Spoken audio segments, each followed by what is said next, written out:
Peur extrême, ennui, doute, nous avons tout traversé au cours de ces derniers mois. Mais aujourd'hui, tout est sur le point de basculer. Il est fort probable que dans les semaines à venir, nous assistions à l'une des plus grandes altizones de toute l'histoire crypto, durant laquelle la patience des Diamond Hands, la patience de tous ceux qui sont restés sur le marché malgré les hauts et les bas, sera enfin récompensée. Du moins, c'est ce que nous indique une partie des indicateurs, pendant que d'autres, au contraire, nous invitent à la prudence. Et c'est justement ce que j'aimerais analyser avec vous dans cette vidéo. Pourquoi on n'est qu'à quelques mois du sommet du marché, comment identifier ce top avant qu'il ne soit trop tard, et surtout, comment s'y préparer intelligemment pour ne pas être le dindon de la farce à acheter en tout dernier alors que la smart money, elle, sera déjà en train de vendre depuis belle lurette. Crois-moi, l'histoire des cycles crypto ne ment jamais. Depuis 2013, le même scénario se répète encore et encore avec un timing presque parfait, tel une horloge, telle une montre suisse. Et devine quoi? Aujourd'hui, on se trouve peut-être juste avant le moment le plus intense du cycle, le moment que nous attendons tous. Alors on va se poser les questions suivantes. Est-ce qu'on s'apprête à vivre la plus grande altizone de tous les temps? Ou est-ce que notre optimisme va encore une fois nous piéger? C'est ce qu'on va voir à partir de maintenant. Comme toujours, à la fin de la vidéo, on va procéder au fameux giveaway réservé aux abonnés de notre chaîne, de notre communauté. Et avant d'entrer dans le vif du sujet, si tu cherches une plateforme simple, sécurisée et complète pour investir en crypto-monnaie, en actions, en ETF, en matières premières, indices crypto ou métaux précieux, eh bien Bitpanda est certainement l'une des meilleures plateformes pour cela. Tu peux sur Bitpanda stacker tes tokens sans période de blocage, ce qui est un gros avantage, te permettant de récupérer tes fonds à tout moment, sans oublier que grâce à Bitpanda Cash Plus, tu peux même obtenir un rendement compétitif sur tes euros non investis avec des taux qui sont parmi les meilleurs du marché. Si ces avantages t'intéressent, tu trouveras tous les liens utiles en description et pour te laisser le temps de checker tout ça, nous on lance l'intro.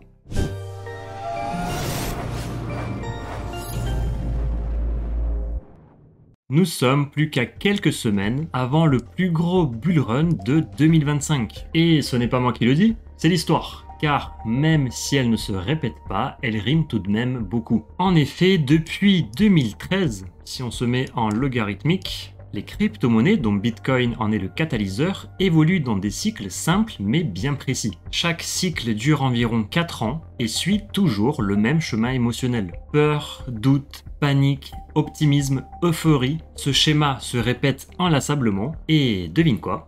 Nous sommes pile au moment où tout commence à s'emballer. Pour s'en rendre compte, il suffit de observer, d'analyser, de regarder les cycles précédents. Voici un graphique qui nous le montre parfaitement et on remarque que c'est toujours la même rengaine. Nous avons les 3 cycles précédents, en bleu celui de 2012 à 2016, en rouge celui de 2016 à 2020, en orange celui de 2020 à 2024 et en jaune le cycle actuel. Le début étant marqué par le halving qui survient sur Bitcoin tous les 4 ans, divisant la récompense que les mineurs reçoivent par 2. Au cycle actuel, nous sommes au jour 405 après le halving. Or, historiquement, si on regarde les cycles passés, le top du marché, notamment sur les 2 cycles précédents, s'est formé aux alentours du jour 500. En 2017, il a fallu exactement 526 jours avant d'atteindre le top après le halving. En 2021, il a fallu 548 jours. Or, actuellement, encore une fois, nous sommes qu'au jour 405, ce qui signifie que, statistiquement, le prochain sommet,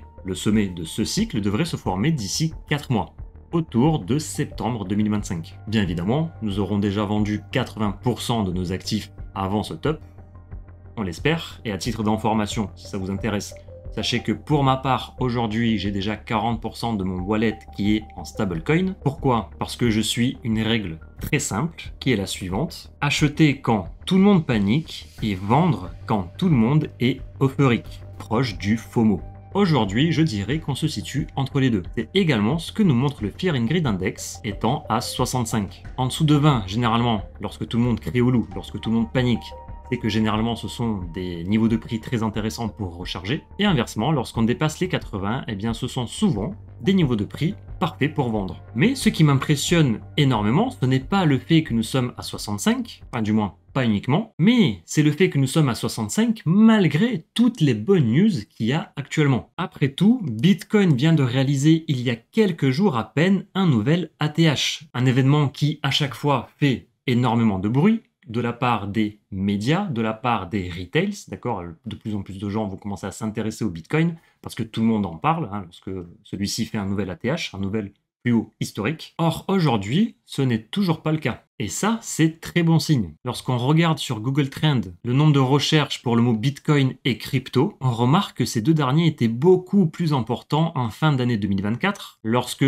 justement, Bitcoin avait fait un nouvel ATH. Et aujourd'hui, malgré le nouvel ATH, eh bien, regardez où on se situe, bien plus bas. Signifiant que les retails aujourd'hui ne s'intéressent pas tant que ça à Bitcoin. Bref, retenez que ça c'est très bon pour nous, mais ce n'est pas la seule bonne news. En plus d'un Bitcoin à l'ATH, les tensions économiques mondiales s'apaisent, rassurant les marchés. Or, des investisseurs qui sont plus sereins auront plus de facilité à aller investir sur des actifs à risque tels que les crypto-monnaies. Il y a eu cette histoire de la Cour internationale du commerce qui avait bloqué le fameux Liberation Day de Trump. Apparemment, j'ai appris ça il y a quelques minutes, là, juste avant de tourner la vidéo, ce n'est plus d'actualité. Bon, ok. Mais, quoi qu'il en soit, les tensions diminuent. On apprenait également, au moment où je tourne la vidéo, que le président Donald Trump rencontrait le président de la Fed, donc Jérôme Powell, à la Maison-Blanche pour parler de tout ce qui est inflation, pour parler de la baisse des taux, car si elle a véritablement lieu, eh bien, ça serait un banger pour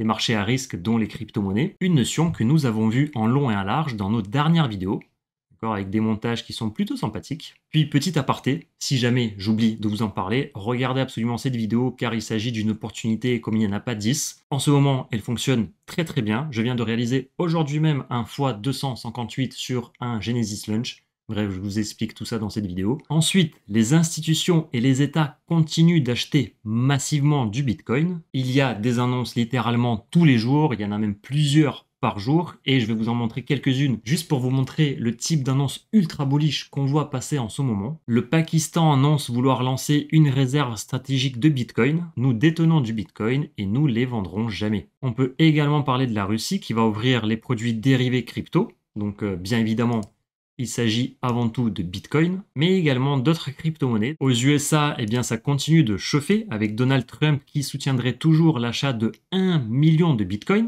Pour information, ça représente 5% de la total supply.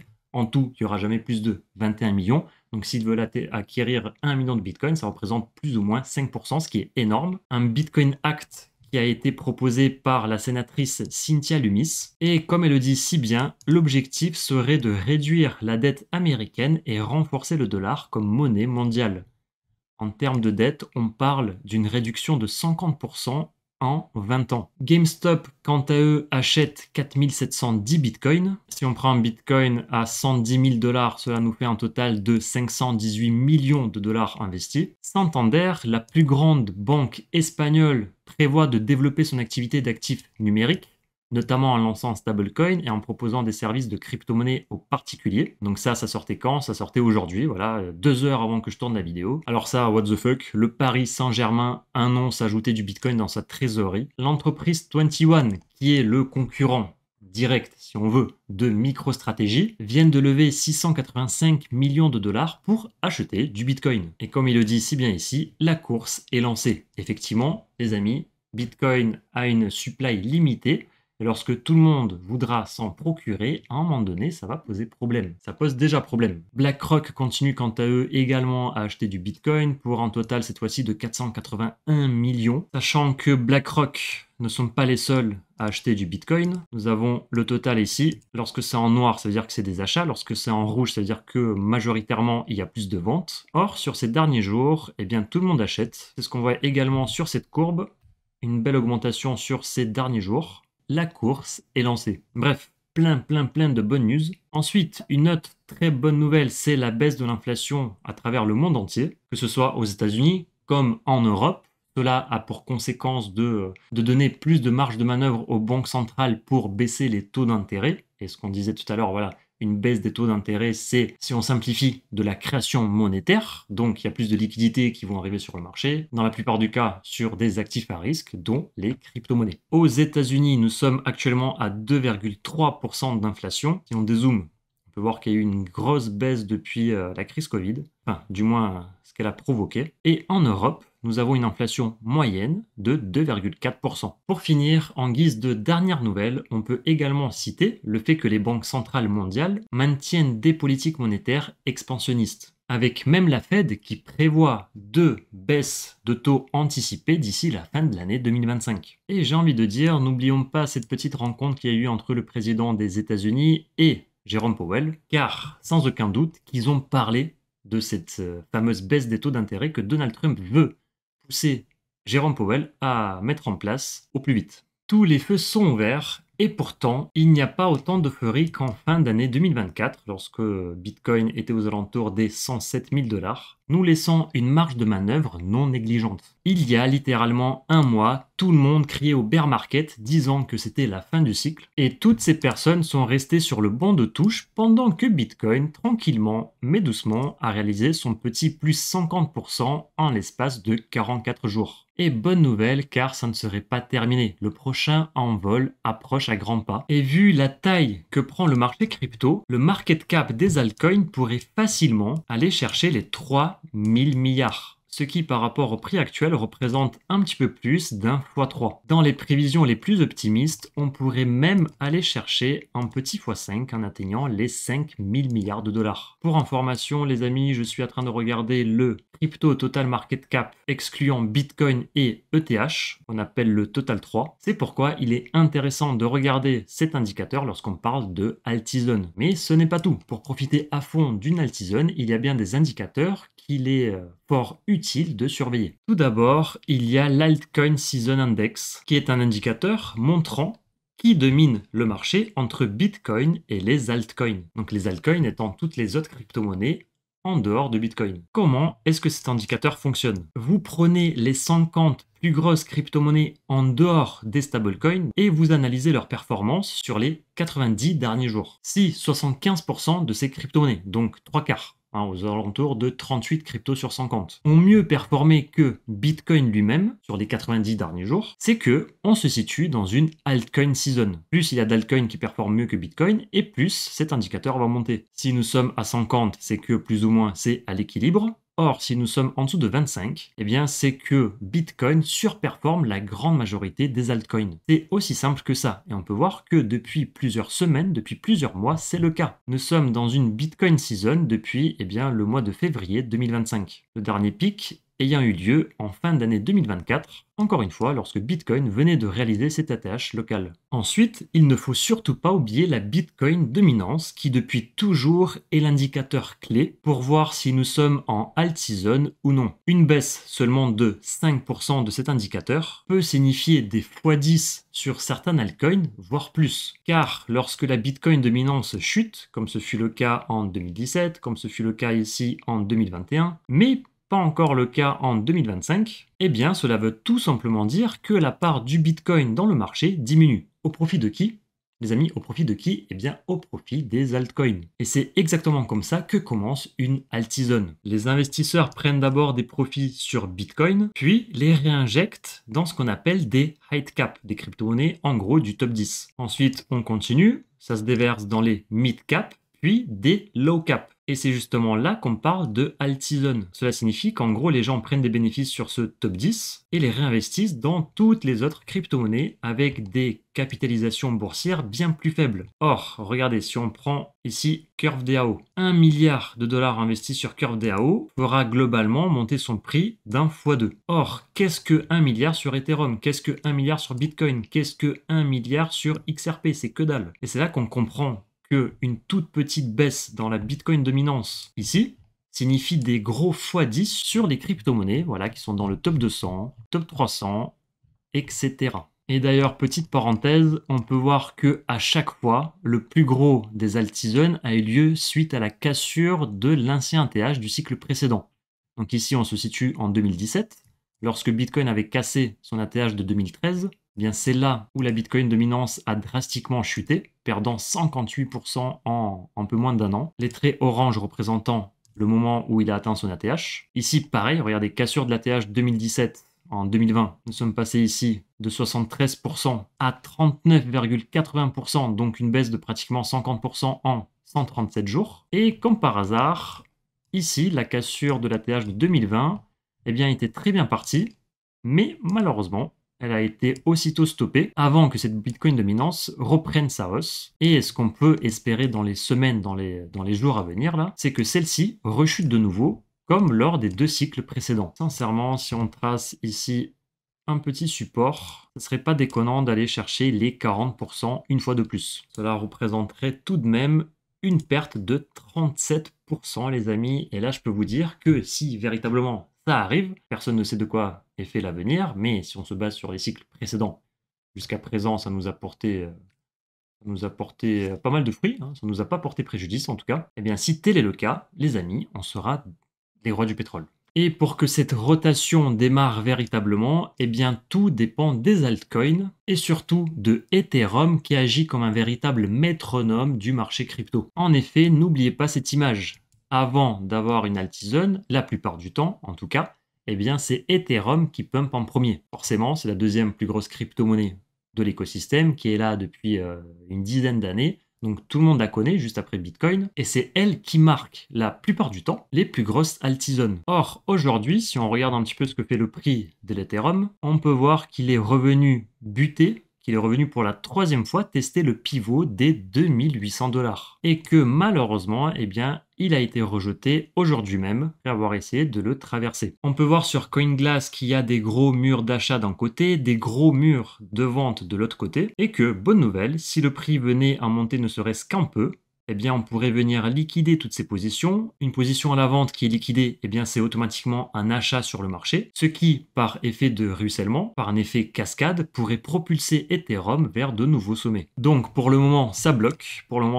Mais si jamais cette résistance cède, ça serait un très gros signal pour la suite. En plus d'Ethereum, le Total 3, ce qu'on a vu tout à l'heure, donc regroupant toutes les capitalisations boursières de tous les altcoins hormis Bitcoin et Ethereum, bute lui aussi sur un niveau clé des 950 milliards de dollars et qui fut rejeté pour la 4e fois au cours de ces dernières semaines. Donc, si on résume, pour enfin obtenir notre altizone explosive tant entendue, il faut que ETH dépasse les 2800 $, ce qui serait un signal très fort pour le marché. Le Total 3 pourra ensuite plus facilement casser les 950 milliards de dollars, après quoi ça serait bien qu'on aille réaliser un nouvel ATH. Cela va inévitablement entraîner une baisse, une chute de la dominance Bitcoin, propulsant les altcoins dans une tendance haussière majeure, la fameuse altizone.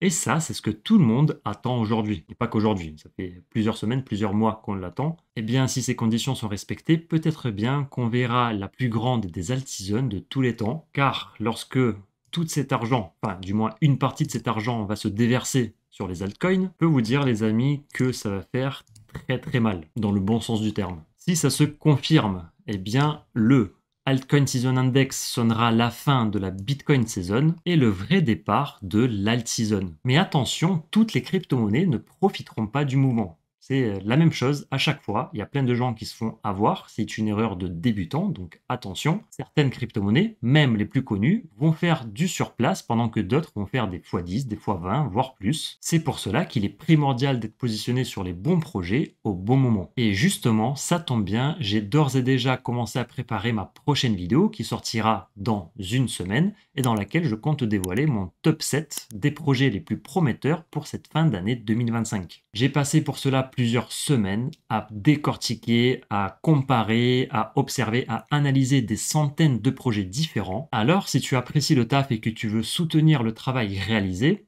prends 2 petites secondes de ton temps pour t'abonner à la chaîne et d'activer la petite cloche. Tu seras ainsi au courant dès que la vidéo sortira. Quant à nous les amis, je crois qu'il est temps de tirer les gagnants du giveaway. On va venir copier-coller le lien de cette vidéo que je vous invite véritablement à regarder car personnellement les amis, j'ai fait plusieurs launchs sur cette plateforme et tous ont fait minimum x10. J'ai fait en x256 aujourd'hui, c'est pas pour me l'inventer, c'est véritablement pour vous aider avec eh bien, cette petite pépite qui est Virtuals. tant que ça marche, tant que c'est pas connu. Regardez, par exemple, ma vidéo a fait à peine 1000 vues, donc c'est un sujet qui intéresse pas grand monde, et pourtant, c'est que vous passez à côté de quelque chose de précieux. Bref, je vous mets le lien en description, je vous mettrai le lien également à la fin de la vidéo. En ce qui concerne le gagnant du giveaway, aujourd'hui c'est Nikos Parda. Merci pour le tuto, et bien merci pour ton soutien. Bravo, t'as gagné 20 $. Envoie-moi un message sur Telegram et je t'enverrai ton dû. Les amis, j'espère que la vidéo vous a plu. Je vous dis à la prochaine. Prenez soin de vous, prenez soin de vos proches, prenez soin de vos portefeuilles. Ciao, ciao.